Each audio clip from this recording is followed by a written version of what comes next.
नमस्कार, मैं हूं संजय शर्मा। आप देख रहे हैं 4 PM न्यूज नेटवर्क। भारत में भरी चैनल बंद हो, लेकिन पूरी दुनिया के लोग 4 PM को देख रहे हैं। और सरकार इतना डर गई है, पहले चैनल बंद कराया और दूसरा हमारी एंकर है फिजा, जिसका आप ये साइड में इंस्टाग्राम अकाउंट देख रहे हैं। इसने ये बोल दिया कि आखिर 4 PM क्यों बंद किया गया, तो सरकार ने इसकी इंस्टाग्राम की रील ही बंद करा दी, प्रतिबंध लगा दिया। क्यों डर रही है सरकार? हमारी रिपोर्टर आकांक्षा गई गैस एजेंसी पे सिलेंडर की हाल करने के लिए, सरकार के प्रतिनिधि खड़े हो गए, अरे आप क्यों कर रही हैं, हम भी मीडिया वाले ये मत करिए। इस तरह की बातें की जाने लगी है। अभय द्विवेदी के संग मैंने बहुत शानदार शो किया। मैंने पूछा कि ईरान ने जिस तरह से बैंड बजाई अमेरिका की, अमेरिका के इस्तीफे शुरू हो गए, तो क्या यौन शोषण का आरोपी, एक बच्चियों का शरीर नोचने वाला आरोपी, क्या अब उसकी कुर्सी खतरे में पड़ती नजर आ रही है? बढ़िया बातचीत है, चलते हैं सीधे अभय द्विवेदी के पास। प्यार बनाए रखिएगा। 4 PM न्यूज नेटवर्क में बहुत बहुत स्वागत है अभय द्विवेदी जी आपका। मुझे लगता है आप भी हमारे ज्योतिषी जो हैं राजीव नारायण शर्मा की तरह, आपकी भी भविष्यवाणियां सही होती हैं। आपको मतलब नहीं होता, आपको इंटरेस्ट नहीं है ना ज्योतिषी में, ना आप इन धार्मिक प्रक्रियाओं में भाग लेते हैं, और मुझे पता है कि आपको इन सब में इंटरेस्ट भी नहीं है, ना आप मानते हैं। लेकिन आपने कहा था शुरुआत में ही कि ईरान के चक्कर में अमेरिका निपट जाएगा, ट्रंप की कुर्सी खतरे में पड़ जाएगी।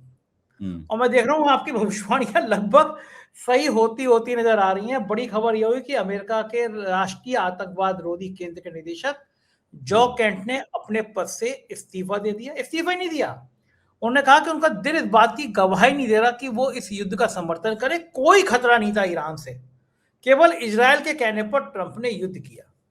और मेरा मानना यह है कि जो भी थोड़ा बहुत भी नैतिक आदमी होगा, उसका दिल गवाही नहीं देगा कि 150 पौने 200 बच्चियों पर, स्कूलों पर हमला कर दिया जाए, उन्हें मौत के घाट उतार दिया जाए। रोज सैकड़ों बेगुनाहों की हत्या हो रही है। युद्ध किसी भी समस्या का समाधान नहीं है। लेकिन एक सन की राजा इसलिए कह रहा हूं कि उसने अपनी यौन शोषण से छुपी हुई खबरें दिखाने के लिए युद्ध किया, ऐसा पूरी दुनिया में कहा जा रहा है। 8-9 साल की बच्चियों को वो राक्षस की तरह नोच रहा था, खसोट रहा था ट्रंप। और उसके बाद जब चर्चा ज्यादा हुई तो उसने ईरान पर हमला कर दिया। अब तो उनके सोचिए आतंकवाद निरोधी के इंचार्ज हैं वो कह रहे हैं कि साहब इजराइल के कहने पे कि कोई ईरान नहीं कुछ कर गड़बड़ करने जा रहा था। आपको लग रहा है कि अब ये पहला इस्तीफा हुआ है? अमेरिका के अंदर बहुत ज्यादा गुस्सा है, हजारों करोड़ रुपए सुहा हो गए अमेरिका के, ईरान बस में नहीं आ रहा। ईरान ने धुआं धुआं कर दिया है मिडिल ईस्ट में। दुबई जैसा शांत देश बर्बादी की तबाही की कहानी कह रहा है। पूरे सऊदी में और बाकी कुवैत हंगामा मचा पड़ा है। आपको क्या लगता है ये इस्तीफा आखिरी नहीं है, ये पहला है, और अब ये जंग और बड़ी होगी और ट्रंप की कुर्सी क्या खतरे में वाकई में आ जाएगी? क्या लगता है भाई? देखिए, जो केंट ने इस्तीफा दिया है वो नेशनल काउंटर टेररिज्म सेंटर के डायरेक्टर थे और इन्हें खुद ट्रंप ने ही नियुक्त किया था। ट्रंप के पसंदीदा डायरेक्टर थे। लेकिन जाहिर है कि ट्रंप की जो ट्रंप जिस तरीके से अमेरिका में आचरण कर रहे हैं वो अमेरिका में लोकतांत्रिक रूप से चुने हुए राष्ट्रपति का आचरण नहीं है, बल्कि वो एक निर्वाचन के जरिए जिसने अपने आप को स्थापित कर लिया है, एक ऐसे तानाशाह का आचरण है। और इस बात को अमेरिका में सब लोग समझ रहे हैं। जो केंट के इस्तीफे से भी ये बिल्कुल स्पष्ट हो गया है। जो केंट ने 3 बातें कही हैं खास बात। पहली बात यह है कि ईरान से अमेरिका को कोई फौरी खतरा नहीं था। ऐसा कोई खतरा नहीं था इसको टालने के लिए या इसकी काट के लिए ईरान पर हमला जरूरी हो। दूसरा, ये युद्ध जो है वो इजरायल और उसके अमेरिकी लॉबी के दबाव में शुरू किया गया। तीसरी बात वो ये कह रहे हैं कि उनका विवेक उन्हें इस बात की इजाजत नहीं देता कि वे इस युद्ध का समर्थन करें और अपने पद पर बने रहें, इसलिए उन्होंने इस्तीफा दे दिया। अच्छा, अब इससे ये मान लेना कि ट्रंप के लिए ये झटका है, ये तो खैर माना जा सकता है। झटका तो छोटी छोटी बातों से आजकल लगी जाता है। पत्रकारिता की भाषा हो गई है कि इसने उसको झटका दे दिया, उसको छोड़िए। मैं ये कहूंगा कि ट्रंप के ऊपर इससे कोई दबाव पैदा नहीं होगा, मैं ये मानता हूं, मेरा विश्लेषण ये है। उसकी वजह यह है कि ट्रंप उस मुकाम तक जा चुके हैं। ट्रंप वहां खड़े हुए हैं जहां पे किसी के इस्तीफा देने वगैरह से उनके ऊपर कोई फर्क नहीं पड़ता। ट्रंप के लिए ये लड़ाई आर पार की लड़ाई है, और आर पार की लड़ाई इसलिए बन गई है ये कि ट्रंप की जो शुरुआती योजना थी वो फ्लॉप हो गई है। शुरुआती योजना ये थी कि 1 हफ्ते के अंदर वो ईरान को निपटा देंगे, और पहले 1-2 दिन के युद्ध से लगा भी ऐसा था कि ईरान निपट जाएगा, क्योंकि भाई ईरान का बहुत बड़ा पैमाने पर उसका नेतृत्व मारा गया, उसके सर्वोच्च नेता की हत्या हो गई, सब उससे लगा कि अब ये सब मामला गड़बड़ा जाएगा और वो दिन दूर नहीं है जबकि ट्रंप साहब जो हैं वो किसी टैंक पे सवार होकर या अपने एयरफोर्स वन हवाई जहाज से तेहरान के हवाई अड्डे पे उतरेंगे और ईरान की सेनाएं उनके सामने आप समर्पण कर देंगी और वो general commander and chief Trump के चलते हुए राजभवन में जाएंगे और वहां के अयतुल्लाहों का समर्पण ले लेंगे और उन्हीं में से किसी एक अपने चमचे को, अपने किसी प्यादे को छांट कर वहां की सत्ता सौंप देंगे। तो ये सब तो नहीं हुआ और अब स्थिति ये हो गई है कि ट्रंप बड़ी बड़ी बातें करते हुए और बड़े बड़े हमले भी करते हुए साथ में इस युद्ध से कैसे बचा जाए, यानी अपने चेहरे, अपनी प्रतिष्ठा और अमेरिका की प्रतिष्ठा को बचाते हुए इस युद्ध को कैसे खत्म किया जाए ताकि लगातार लगे कि रुतबा उन्हीं का बुलंद है, इसकी मुझे लगता है कोशिश में लगे हुए हैं। अच्छा, अब इसके लिए उनके पास बहुत कुछ रणनीतियां भी हैं, कुछ समर नीतियां भी हैं, उनके ऊपर भी हम लोग थोड़ा सा गौर कर लें। एक समर नीति उनके पास ये है कि वो जो दक्षिण ईरान, जो होर्मुज जलडमरू मध्य है, उसका एक जो ईरान से लगा हुआ इलाका जो है वो दक्षिण ईरान से लगता है। तो जो समुद्री तट है, बीच है, मतलब पूरा का पूरा वो दक्षिण ईरान में बीच है, बहुत बड़ा बीच। अगर अमेरिका उस होर्मुज जलडमरू मध्य के ऊपर कब्जा करना चाहता है, ईरान के कब्जे से छुड़ाना चाहता है, तो उसे उस बीच में कब्जा करना पड़ेगा और उस बीच पे कब्जा करने के लिए के इरादे से ही उसकी पेशबंदी करने के लिए इन्होंने 2500 मेरीन कमांडोज को 2 युद्ध पोतों पे भर के वहां भेजा था। 50,000 इनके सैनिक पहले से ही मध्य पूर्व के जो अड्डे हैं, फौजी अड्डे, उन पर मौजूद हैं। इतनी फौज उनके पास वहां पे है।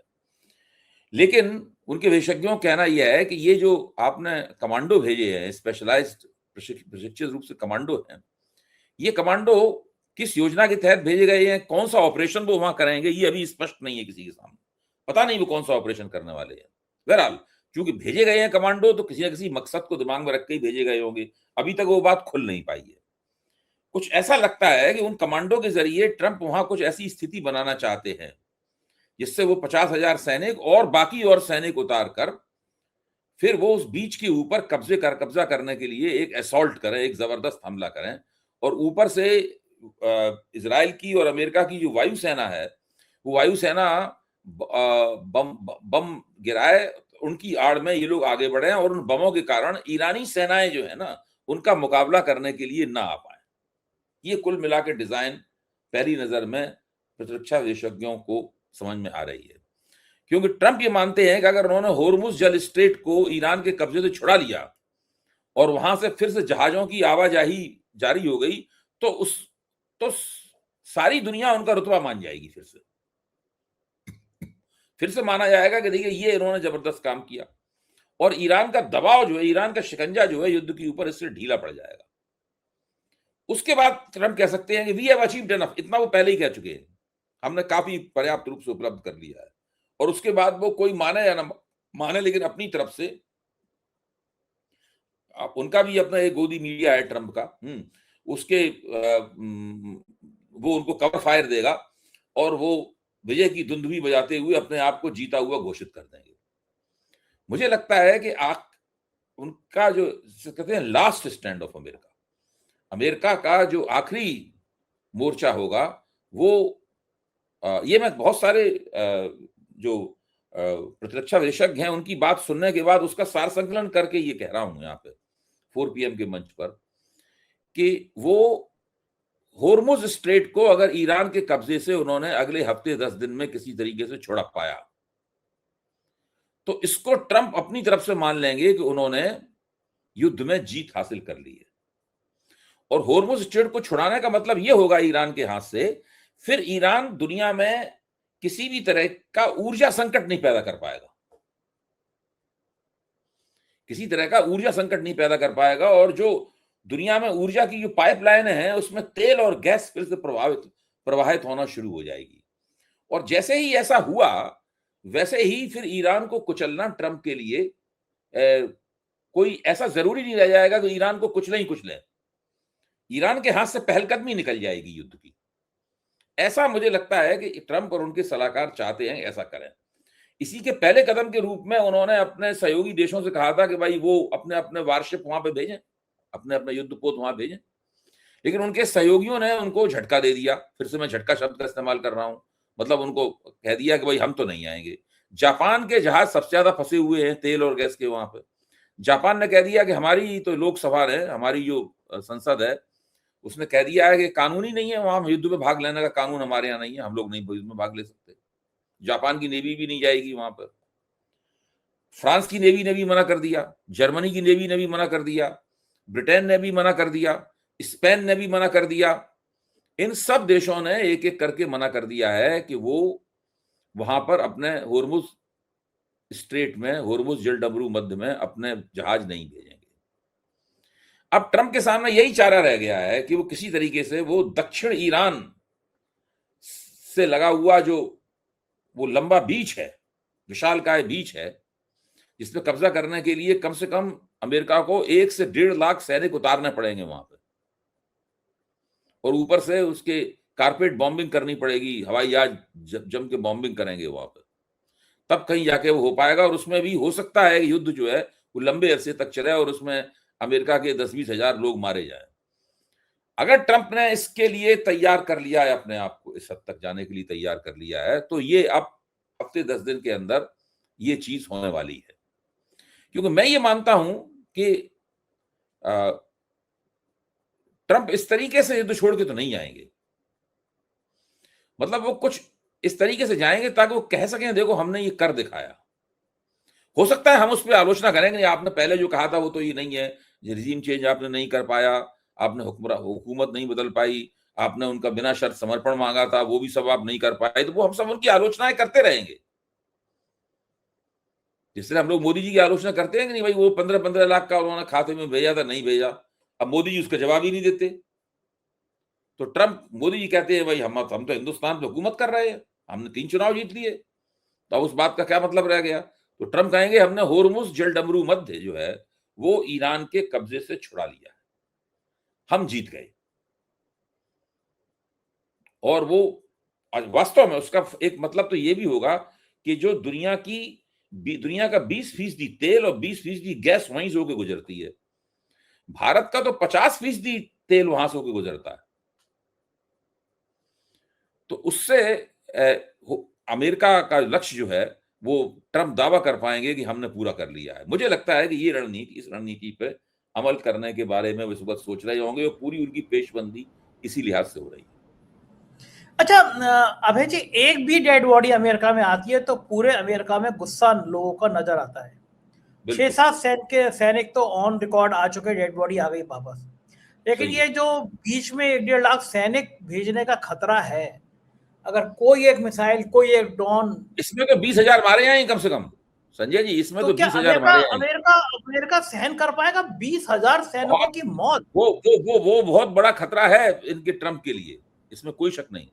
लेकिन एक ये भी है कि अगर वो इस डर से कि वहां पे जो डेड बॉडीज आएंगी, जो बॉडी बैग्स आएंगे, इससे हमारी राजनीति के ऊपर बुरा असर पड़ेगा, इस डर से अगर ट्रंप ने कदम अपना पीछे खींच लिया तो अमेरिका का जो द्वितीय विश्व युद्ध के बाद से जो प्रभुत्व बना है वो प्रभुत्व ही नष्ट हो जाएगा। फिर अमेरिका की कौन सुनेगा? जो कोई अमेरिका जिससे हटेगा लोग उसको सिगट्टा दिखाएंगे कि जो करते बना तो कर लो, ईरान का तुम कुछ नहीं बिगाड़ पाए, हमारा क्या करोगे, वहां से अभी हार के आ गए, हमसे हट रहे हो, इस प्रकार की बात होने लगेगी। तो ट्रंप को कुछ ना कुछ तो करके दिखाना ही है। तो अभय जी, क्या रूस और चीन खामोश बैठेगा? अमेरिका के इतने बड़े प्रभुत्व को होने देगा? ईरान के संग चीन खड़ा हो गया तो अमेरिका की हैसियत है कि वो 1-1.5 लाख सैनिक ऐसे उतार दे, वो 10,000 सैनिक मरवा दे, इतनी ट्रंप की हैसियत होगी अगर चीन खड़ा होता है? ईरान के संग खड़ा ही दिख रहा है। जब लड़ाई आर पार की होती है, जब लड़ाई आर पार की होती है और जब आपके पीछे बड़ी बड़ी लॉबीज खड़ी होती हैं और सारा जितना भी कट्टरपंथी लॉबी है अमेरिका की, जो ट्रंप के सारे सहयोगी ये सब एक से एक कट्टरपंथी हैं। ये बंदे जो काउंटर टेररिज्म एक्सपर्ट थे ये उतने कट्टरपंथी नहीं साबित हुए, इसलिए छोड़ के चले गए। तो वो सब लोग उस वक्त तक अड़े रहेंगे जब तक कि उन्हें अपनी जीत का दावा करने का मौका न मिल जाए। देखिए, ट्रंप के लिए ये बहुत जरूरी है कि वो कम से कम दुनिया को दिखा सकें कि हमने कोई ना कोई तीर तो मारा है युद्ध में जाकर। अगर वो बिना ये किए हुए वापस आ जाएंगे तो उनकी राजनीति भी खत्म हो जाएगी, इतिहास में उनका नाम भी कूड़ेदान में, इतिहास के कूड़ेदान में फेंक दिया जाएगा, और अमेरिका का दुनिया की चौधराहट जो है वो समाप्त हो जाएगी। अमेरिका की चौधराहट, इस सबको बचाने के लिए उनके पास एक ही चारा है कि वो कुछ करें, और उसमें अगर कुछ लोग मरते हैं तो मरें। अबे जी, पिछले अगर मैं आपसे कहूं कि पिछले 10 राष्ट्रपति याद कर लीजिए अमेरिका के, तो अमेरिका का इतना जोकर, इतना बात से पलटने वाला, इतना यौन शोषण का आरोपी, इतना बदनाम कोई राष्ट्रपति हुआ है जितना ट्रंप हो गए? कोई नहीं हुआ। देखिए, ट्रंप जो है अमेरिका के सबसे बुरे और घटिया राष्ट्रपति है, इसमें कोई शक की बात नहीं, और इस बात को ट्रंप भी मानते होंगे मनी मन है। जब ट्रंप चुनाव जीतने के लिए जा रहे थे, हिलेरी क्लिंटन ने अपने एक भाषण में कहा भी था कि जिस व्यक्ति को हम अपना कमांडर इन चीफ बनाने के लिए जा रहे हैं, उस व्यक्ति के ऊपर मैं भरोसा नहीं कर सकती कि वो अमेरिका को बहुत अकलमंदी से युद्ध की तरफ ले जाएगा। ये कभी भी किसी भी वक्त अमेरिका को युद्ध की तरफ ले जा सकता है। और ऐसा माना जाता है कि जब उन्होंने पेंटागन के जनरलों से राय ली थी इस युद्ध के पहले, तो उन लोगों ने भी कहा था कि देखिए, यहाँ नौबत यहाँ तक आ सकती है। उसके बावजूद चूंकि वेनेजुएला में उन्होंने 1 घंटे के अंदर सारा काम कर दिया, इससे कुछ अति आत्मविश्वास और मुगालता भी हो गया था इन लोगों को कि अगर वेनेजुएला में हमने 1 घंटे में काम कर दिया तो ईरान में 1 हफ्ते में कर देंगे।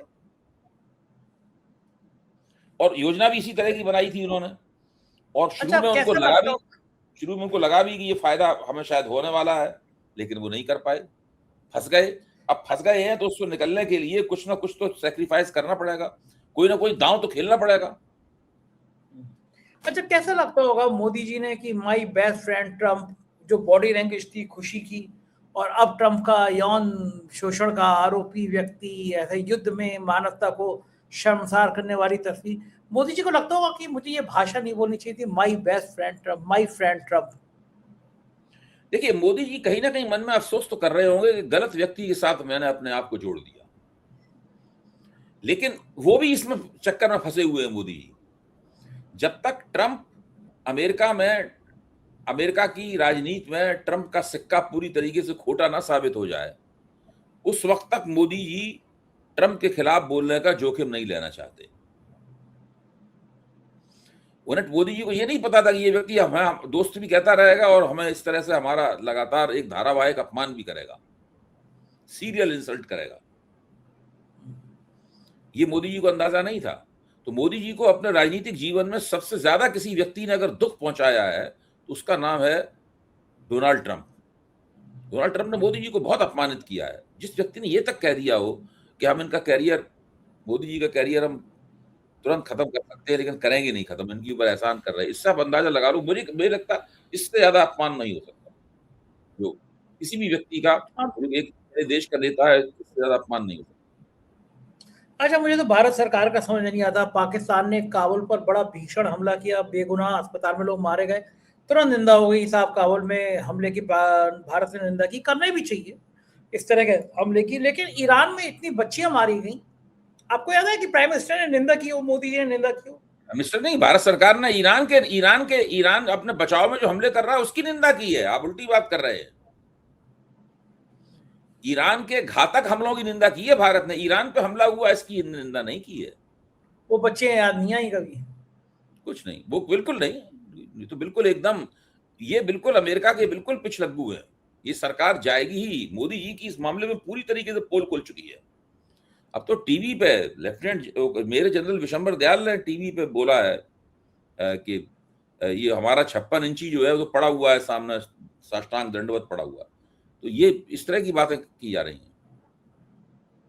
हैं। मुझे याद आ रहा है कि पूरे देश में मजाक उड़ रही है। अब मैं हमारे यहाँ की उधर दूसरी गैस की लाइन देखिए आप, गैस के सिलेंडर की लाइन लगी पड़ी है। हमारी एंकर है आकांक्षा, बड़ी बहादुर लड़की, वो गई कैसे एनसी के पास, एक सज्जन खड़े हो गए कि मैं भी पत्रकार हूँ, क्यों कर रहे हो कवरेज। यानी कि मुझे लग रहा है सरकार ने पत्रकार भी हायर करनी है कि गैस के सिलेंडर की खबर ना करे। दूसरी तरफ मेरे बहुत स्मार्ट जर्नलिस्ट है, बहुत तेज तर्रार जर्नलिस्ट है फिजा, मेरे यहाँ के 3000 लोग उसको इंस्टाग्राम पे फॉलो करते थे, अब 90,000 लोग करते हैं। उसने एक रील बना दी केवल कि 4 पीएम से डर गई सरकार, कैसे बंद किया चैनल। आप सोचेंगे मेरे को बंद करें, मेरे चैनल को बंद करें, फिजा की इंस्टाग्राम की रील को भी भारत सरकार ने प्रतिबंधित कर दिया। यानी हमारी एंकर की रील से, इंस्टाग्राम की रील से भी सरकार डर रही है। इतनी डरी हुई सरकार, चैनल बंद कर दो, हमारे एंकर की इंस्टाग्राम की रील बंद कर रही है। ये क्या, क्यों डर रहे हैं इतना? ऐसा क्या तूफान 4 पीएम क्या इनको सपने में डर आ रहा है? क्यों लगता है भाई जी इनको? या आप इतना खतरनाक मुझे लगता है कि 4 पीएम को एक नमूना बनाना चाहते हैं। 4 पीएम को एक उदाहरण के तौर पर, एक नजीर के तौर पर पेश करना चाहते हैं कि हम देश के सबसे बड़े सोशल मीडिया प्लेटफॉर्म को बंद कर सकते हैं, तो बाकी लोग भी सतर्क हो जाए, उनके ऊपर भी हमारा हमला हो सकता है। मुझे तो लगता है कि इसके अलावा और कोई बात नहीं है, क्योंकि जिन जिन, ऐसा आपने बता रहे थे कि जिन जिन वीडियो को लेकर उन्होंने आपत्तियां दर्ज की हैं, उन सब वीडियोस का तो राष्ट्रीय सुरक्षा से कोई संबंध है नहीं, कोई सुरक्षा नहीं, कोई संबंध नहीं है। फिर भी वो कह रहे हैं इस बात को। इसका सीधा मतलब यह है कि वो सिर्फ उनको इससे कोई मतलब नहीं है कि उनके पास उनका कदम न्यायपूर्ण है कि नहीं है, या उसको न्यायपूर्ण साबित कर सकते हैं नहीं कर सकते हैं। वो केवल 4 पीएम पर हमला करके बाकी इस पूरे जो सोशल मीडिया का बाजार है, सोशल मीडिया प्लेटफॉर्म है, उनको एक चेतावनी देना चाहते हैं। देखिए, जब हम इनको बंद कर सकते हैं तो आप लोगों को, तो आप समझ लीजिएगा आपका हम क्या हाल करेंगे। इसके अलावा और मुझे तो इसके पीछे कोई कारण नजर नहीं आता। अच्छा अभय जी, मेरा चैनल बंद किया, मेरी एंकर का, फिजा का, इन्होंने इंस्टाग्राम को रील प्रतिबंधित कर दी, मुझे इन बातों पे दुखी होना चाहिए या खुश होना चाहिए कि मैं देश में एक ऐसा इंसान बन गया जो सरकार टारगेट करके सिर्फ मेरे चैनल को, मेरे एंकर्स के पीछे पड़ी हुई है? भाई देखिए, आपकी तो पब्लिसिटी हो रही है, दिक्कतें भी हो रही हैं। आपको मुकदमा लड़ना पड़ रहा है, आपको अदालत जाना पड़ रहा है, आपका काम बढ़ गया है। और जब एक बार सरकारी दमन चक्र शुरू हो जाता है तो फिर वो आप एक जगह उसको तोड़ते हैं, दूसरी जगह से शुरू हो जाता है, फिर सरकार बहुत तरीके से हमला करती है। तो ये सारी आपकी दिक्कतें तो बढ़ रही हैं, लेकिन आपको इससे जो प्रचार मिल रहा है वो भी अभूतपूर्व है, जो वो नहीं मिल सकता था और किसी तरीके से। इसके दोनों पक्ष हैं। मुझे लग रहा है, मुझे यही लग रहा है कि सड़क चलते आम आदमी ऐसा बात करने लगा, सरकार एंकर के इंस्टाग्राम रील से डरने लगी, तो इसका मतलब ये ठीक है, हर दौर में आता है, परेशानियां आती है इंसान को, लेकिन अगर पूरे देश में पहचान बन रही है, पूरी दुनिया में पहचान बन रही है। आप सोचो नेशनल चैनल इंडिया में बंद है, लेकिन पूरी दुनिया में इतना देखा जा रहा है, मैं देख रहा हूँ कि रोज उसके व्यू बढ़ रहे हैं, सब्सक्राइबर बढ़ रहे हैं। इसका मतलब कि कहीं ना कहीं बेहतर है। बहुत बहुत शुक्रिया भैया जी इस प्यार के लिए। आपका प्यार, आपका साथ, आपका भरोसा भी मुझे बहुत ताकत देता है कि एक इतना इंटेलेक्चुअल शख्स देश में, जिनकी पूरी दुनिया में पहचान है, आपको तो पूरी दुनिया सुनती है, मेरे साथ बातचीत करते हैं, तो ये भी मेरा हौसला बढ़ाने के लिए पर्याप्त है कि आप जैसे बड़े भाई मेरे साथ हैं। बहुत बहुत शुक्रिया अभय जी, थैंक यू। ये थे अभय दुबे जी और पूरी बातचीत आपने सुनी। मुझको यकीन है ये बातचीत आपको इसलिए भी पसंद आई होगी कि अभय दुबे जी ज्ञान का भंडार है, तरह तरह की बातें उनके साथ निकलती हैं। कैसी लगी बातचीत कमेंट जरूर करिएगा। शुक्रिया, थैंक यू।